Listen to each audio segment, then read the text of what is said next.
reality is boring. You and your fantasies belong on Avatar. If you want what you imagine, today's the day to have a talk. To Avatar on Avatar. Hello, everyone, and welcome back to Ava Talk with your host, Mark. We're back again with another episode full of interesting topics and insights on our guest's expertise.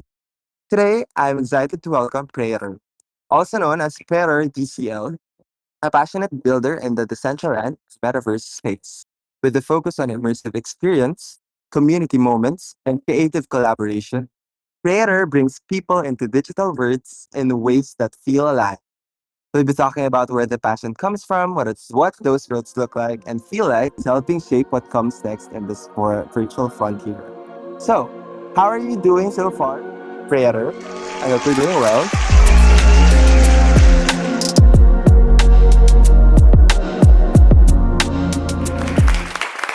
I'm doing really, really well. Okay, that's very good to hear. So, let's begin with the first question. How did you first discover the Central app? And what made you decide to become more than just a visitor?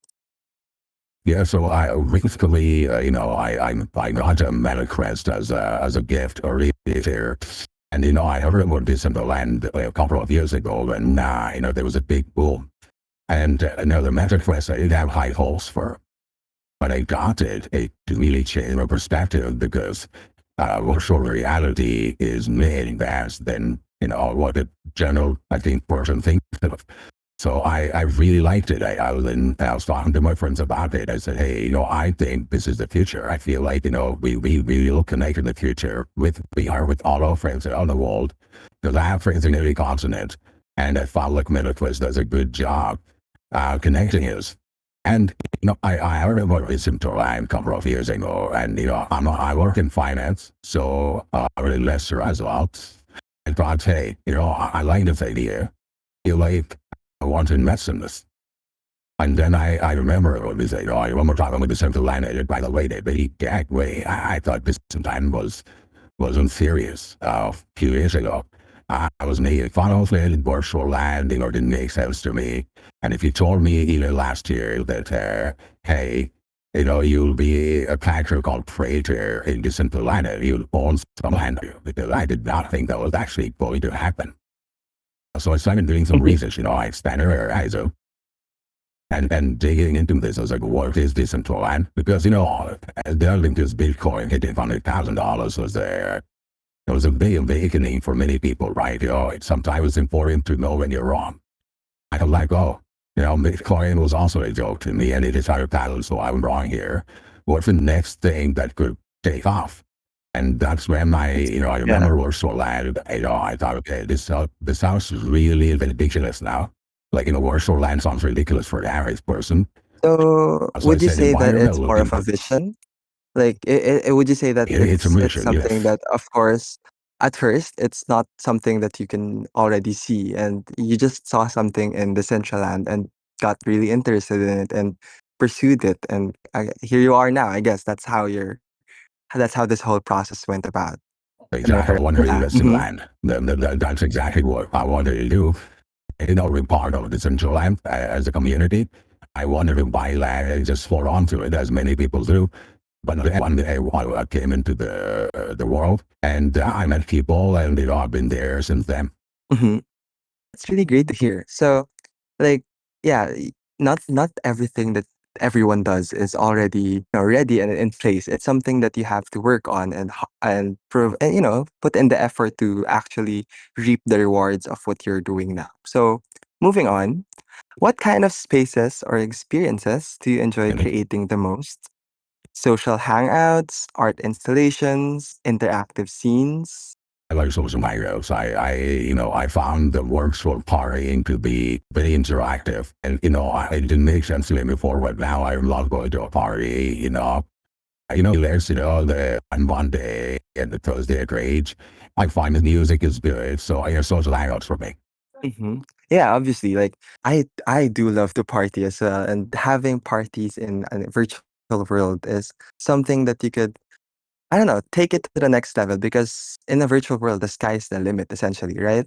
So having parties in the virtual world can really open your space up and open your social space up to even globally, right? Like, I'm sure you have already met dozens of people from different countries all over the world just from partying in the virtual world. And that alone is a connection that truly lasts forever. And that's interesting to hear as well.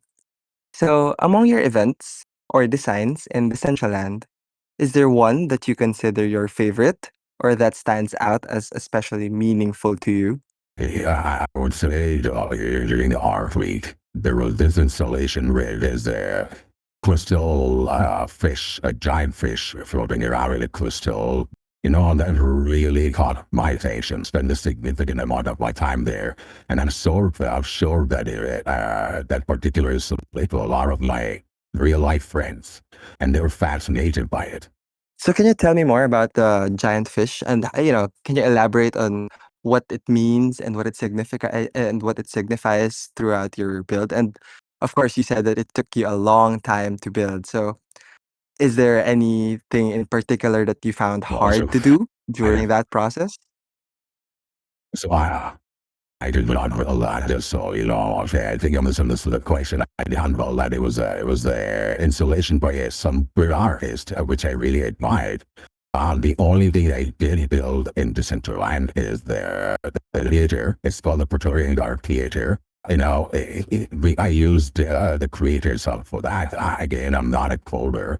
So I wasn't sure if I could do a good job with it. I felt like I did a decent job. Uh, it's still not easy to build. You could build a theater because it's just a couple of seats, but there's really no uh, integrated, there's own details to it, right? So I still think play is difficult in Decentraland. I think the organization is doing a good job trying to get non-coders to build, but there's a long way to go. Yeah, I'm sure. I'm sure. Obviously, like any good build takes time, and of course, all the effort and the ideas that you put into it is truly, truly inspiring thing to achieve. And I'm really looking forward to seeing it as well. So I could visit it sometime soon. So, with that in mind, we have already talked about a lot of interesting topics so far, but we'll just take a short break. And once we come back, we will talk more about all the interesting topics and insights that you have with regards to your achievements so far. We'll be right back. At Meta Rivers, we're not just building a virtual world, we're celebrating the real, the authentic, the talented souls who show up with passion, creativity, and honesty. People like you. Artists, storytellers, dreamers, explorers, connecting beyond the screen and bringing life to the metaverse. If that's you, join us on Avatalk, our podcast where we share stories from the people behind the avatars. Whether you're creating, performing, or simply vibing in the virtual world, your voice matters. Want to be featured? Find us on Discord, social media, or visit our website. Links are in the description. Meta Rivers, real connections, virtual space, infinite possibilities. Reality is boring. You and your fantasies belong on Avatar. If you want what you imagine, today's the day to have a talk. To Avatar on Avatar. So we're now back again, still with Praetor, to talk more about his interesting achievements and topics that he will talk more about. So for our next question, when you're planning a virtual event or world, what are the things you focus on so people feel immersed, safe, and excited to be a part of it? I think a big thing for me is a sense of community. Because I've realized many decentralized centers, those concrete decentralized, because they're kind of, they're really not created in the real world. They don't do it. They want to spend more time in the works. And once I find that's the reason Praetorian Guard, a small community I started. So I can, anytime I have events, they are from here, if I'm there, I tell them, I was like, hey, I have a lot of land. If you need to do something, let me know. I can rent it out or lease it for free. I don't need life from it, but I prefer to see more engagement here in this space. So for me, the sense of community and the Wow. sense of, brotherhood. So you mean to say that you are willing to, lend out your land to people who are also interested to build because of the sense of community that you think that can build into this more of a social environment. So is that correct? Gallery done it with few players like artists. I had a own gallery on my land. I do own over like 140 parcels. So I don't, it's just sitting there. So I want people to have access to it. So I've been very open about that. Wow, that's very so nice of you to like be able to share what you have with people and give them the opportunity and the space to build what they want to share with the world as well. That's really really inspiring to hear.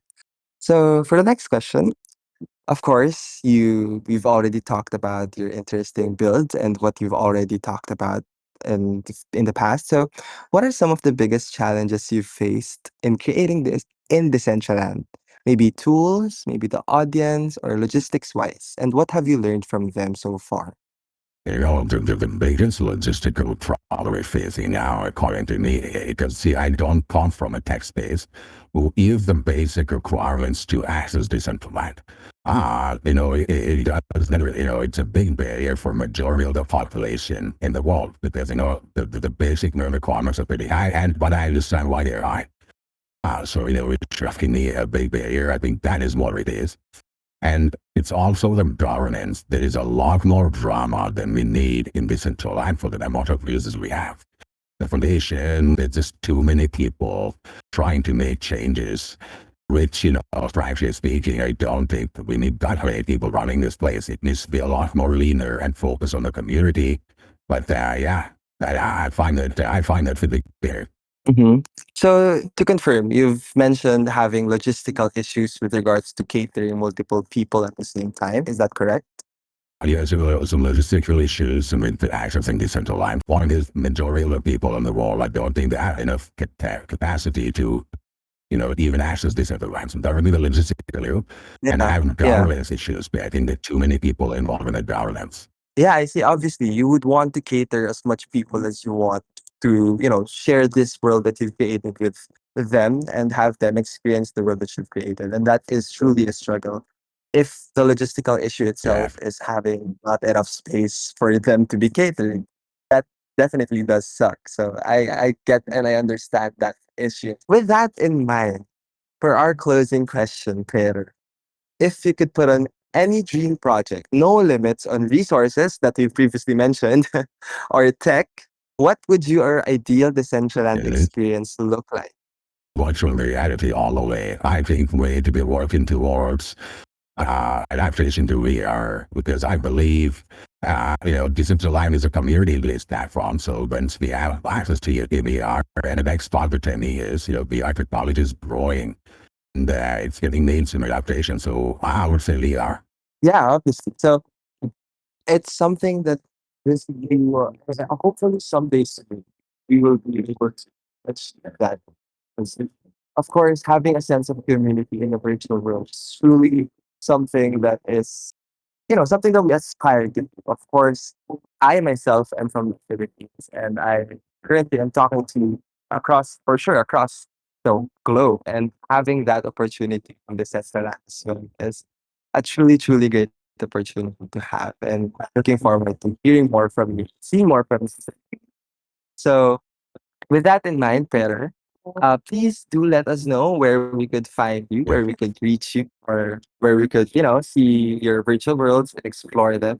Please do share your social medias. The best place to see me is a lecture, which is Praetor DCL, Praetor DCL.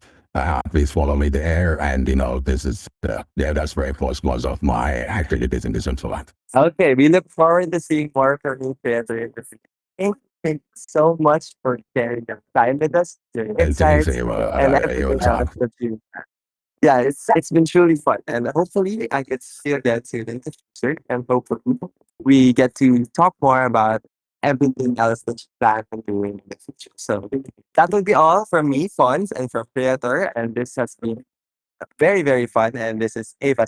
Thank you so much, everyone, for watching. Please subscribe, please like this video, and please share. And we look forward to seeing more interesting interviews in this. This is Pons, and this is Ava Talk. Bye bye.